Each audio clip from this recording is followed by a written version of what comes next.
Good morning बच्चों। आज मैं आपको कारक के बारे में बताती हूँ कि कारक होते क्या हैं।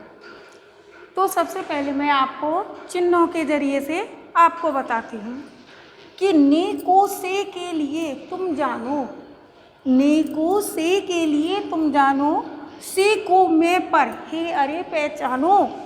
कारक के ये चिन्ह हैं सारे, शब्द हैं जुड़ते इनसे प्यारे। दोबारा से, ने को से के लिए तुम जानो, से को मैं पर हे अरे पहचानो। कारक के ये चिन्ह हैं सारे, शब्द हैं जुड़ते इनसे प्यारे। तो कारक कहते किसे हैं? तो अब मैं कारक की परिभाषा आपको बताती हूँ। कारक किसे कहते हैं? संज्ञा या सर्वनाम शब्द के जिस रूप से उसका संबंध वाक्य के अन्य शब्दों के साथ पता चलता है उसे कारक कहते हैं। कारक के 8 भेद होते हैं। कारक के 8 भेद होते हैं। नंबर 1, कर्ता कारक, क्रिया करने वाला। कर्ता कारक में क्रिया करने वाला। नंबर 2, कर्म कारक, जिस पर क्रिया का प्रभाव पड़े। नंबर 3, करण कारक, काम करने का साधन। नंबर 4, संप्रदान कारक, जिसके लिए काम हो, जिसके लिए काम हो। नंबर 5, अपादान कारक, अलग होना, किसी चीज़ से अलग हो जाना। नंबर 6, संबंध कारक, एक दूसरे से संबंध रखना। नंबर 7, अधिकरण कारक, कार्य के स्थान की जानकारी। संबोधन कारक। नंबर 8, संबोधन कारक, पुकारना या बुलाना। तो ये आपको मैंने पहले कारक की परिभाषा बताई कि कारक किसे कहते हैं कि संज्ञा या सर्वनाम के जिस रूप से उसका संबंध वाक्य के अन्य शब्दों के साथ पता चलता है उसे हम कारक कहते हैं। अब कारक के ये 8 भेद होते हैं और 8 भेद हमने आपको बताए और इनके कि कार्यकर्ता कारक क्या होता है तो ये क्रिया करने वाला, इसके बारे में बताया। अब मैं आपको अलग अलग तरह से बताऊंगी इसकी परिभाषा करके और इसका उदाहरण दे करके। तो नंबर 1,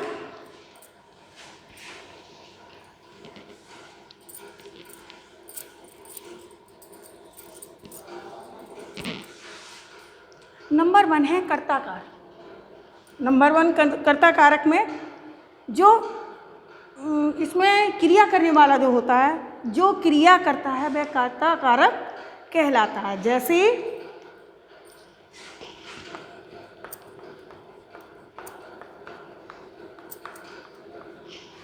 राम ने धनुष उठाया। अब यहाँ पर क्या है कि किसने धनुष उठाया? तो यहाँ पर किसने धनुष उठाया? राम ने धनुष उठाया, तो ये कर्ता कारक हो गया।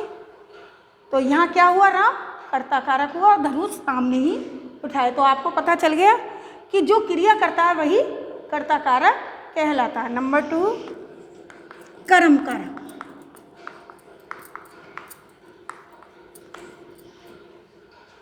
जिस पर कर्ता की क्रिया का प्रभाव पड़े।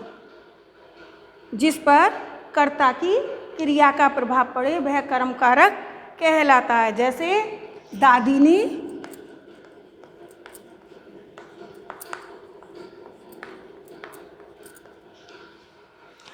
ने धोबी को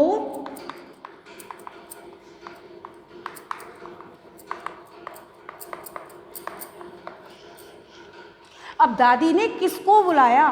तो यहाँ को आ रहा है, किसको बुलाया? धोबी को। प्रश्न ये उठता है कि किसको बुलाया? धोबी को। तो यहाँ पर धोबी को कर्म कारक माना गया है। नंबर 3,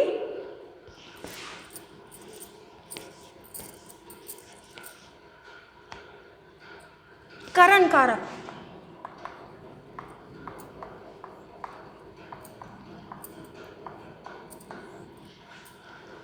काम करने के लिए कर्ता को जिस साधन की आवश्यकता होती है वह करण कारक कहलाता है।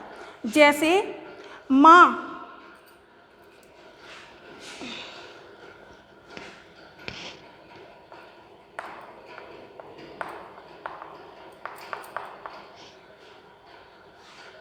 माँ चाकू से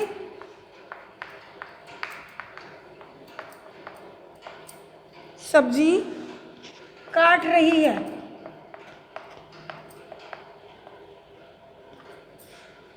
अब सबसे पहले प्रश्न होता है कि माँ किससे? चाकू से सब्जी काट रही है, तो यहाँ चाकू क्या हुआ?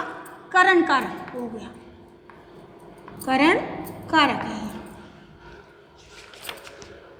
नंबर 4, संप्रदान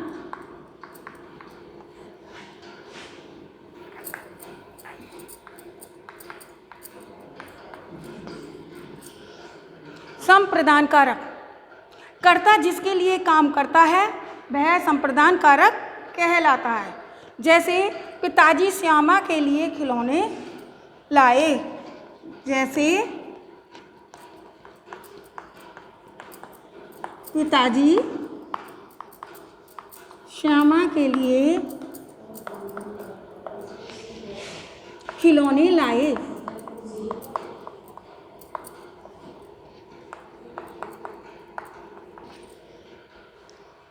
तो यहाँ पिताजी किसके लिए खिलौने लाए हैं? श्यामा के लिए। तो यहाँ पे संप्रदान कारक माना गया है। अब है नंबर 5, अपादान कारक।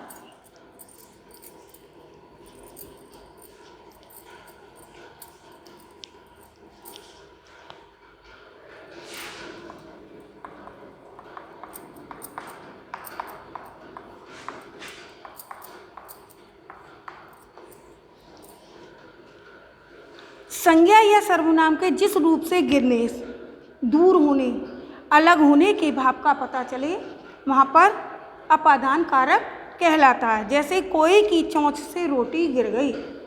कोई की चोंच से रोटी गिर गई, तो प्रश्न उठता है कि रोटी कहाँ से गिरी? कोई की चोंच से। तो यहाँ चोंच से, कोई की चोंच से रोटी गिर गई। तो यहाँ चोंच से ही तो गिरी। प्रश्न उठा कि किससे गिरी? चोंच से। तो यहाँ चोंच अपादान कारक हुआ।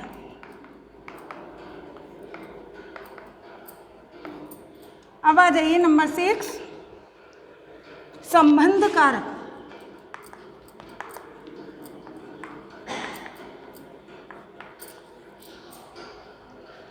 संज्ञा या सर्वनाम का वह रूप जो किसी वस्तु या व्यक्ति का संबंध दूसरी वस्तु या व्यक्ति से बताए उसे संबंध कारक कहते हैं।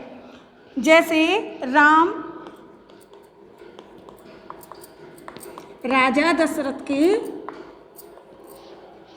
पुत्र थे।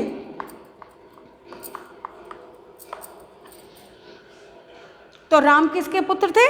राजा दशरथ के। तो यहाँ राजा दशरथ से राम का संबंध बताया जा रहा है, तो यहाँ पर संबंध कारक हुआ।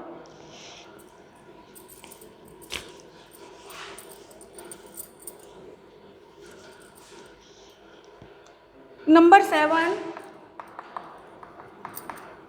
अधिकरण कारक।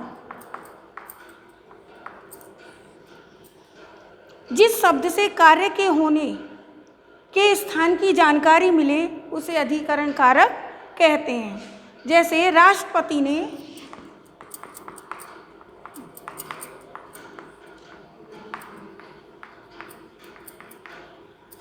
समाधि पर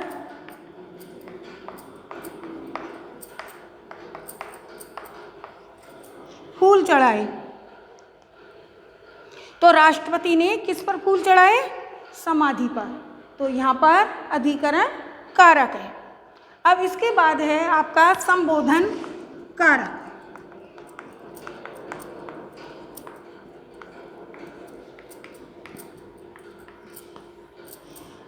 संबोधन कारक में जिस शब्द के कार्य के होने के स्थान की, जिस शब्द से किसी कार्य को, संबोधन बोधक में जिस संबंध में किसी को बुलाने, पुकारने अथवा संबोधित करने का भाव निहित हो उसे हम संबोधन कारक कहते हैं। जैसे अरे जरा सुनना, अरे जरा सुनना। तो यहाँ अरे संबोधन के लिए आया है, तो इसलिए यहाँ पर संबोधन कारक चिन्ह है। तो यहाँ अरे करके किसी को बुलाया जा रहा है ना, अरे जरा किसी को, अरे जरा सुनना, अरे जरा किसी को बुलाना। तो यहाँ अरे शब्द क्या हो गया, संबोधन कारक चिन्ह हो गया। तो बच्चों आज ये आपके कारक मैंने बता दिए हैं, समझ में आ गए होंगे मैं समझती हूँ। यदि समझ में नहीं आए हो तो आप मुझसे फ़ोन पर पूछ सकते हैं।